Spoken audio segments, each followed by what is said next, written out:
بسم اللہ الرحمن الرحیم۔ معزز خواتین و حضرات، السلام علیکم ورحمۃ اللہ وبرکاتہ۔ ایک انسان اگر عادی چور ہے تو اس کے ساتھ کیا سلوک ہونا چاہیے، یہ ہے ہمارے آج کے حدیث کے سبق کا موضوع۔ مشکوٰۃ المصابیح کتاب الحدود باب ہے چور کا ہاتھ کاٹنے کے حوالے سے۔ 3602 حدیث کتاب میں ہے اور 13ویں باب میں ہے۔ وعن ابی سلمۃ عن ابی ہریرۃ رضی اللہ عنہما ان رسول اللہ صلی اللہ علیہ وسلم قال فی السارق ان سرق فاقطعوا يده ثم ان سرق فاقطعوا رجله ثم ان سرق فاقطعوا يده ثم ان سرق فاقطعوا رجله، رواہ فی شرح السنہ۔ معزز خواتین حضرات، یہ روایت امام بغوی نے شرح السنہ میں کتاب الحدود میں ذکر کی ہے۔ باب السارق یسرق بعد قطع یدہ الیمنی ورجلہ الیسری، اور شرح السنہ میں یہ 2602 روایت ہے۔ تفصیلی حوالہ میں نے آپ کی خدمت میں رکھ دیا۔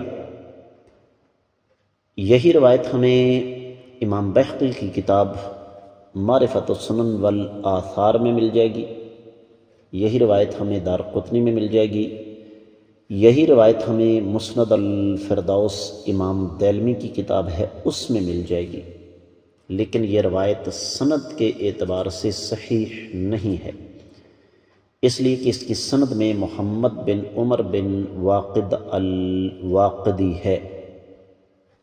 اگر ہم اس موضوع پر مزید گہرائی میں اتریں تو الضعفاء الصغیر، التاریخ الکبیر، الجرح والتعدیل، المجروحین، تاریخ بغداد، میزان الاعتدال، تقریب التہذیب وغیرہ میں پوری تفصیل موجود ہے کہ یہ روایت سند کے اعتبار سے نہ صرف یہ کہ صحیح نہیں، بلکہ شیخ زبیر علی زئی نے اس کو موضوع من گھڑت قرار دیا ہے۔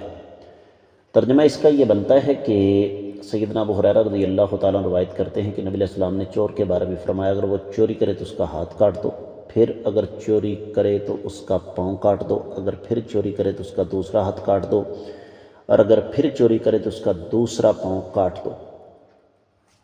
تو یہ روایت سند کے اعتبار سے صحیح نہیں ہے۔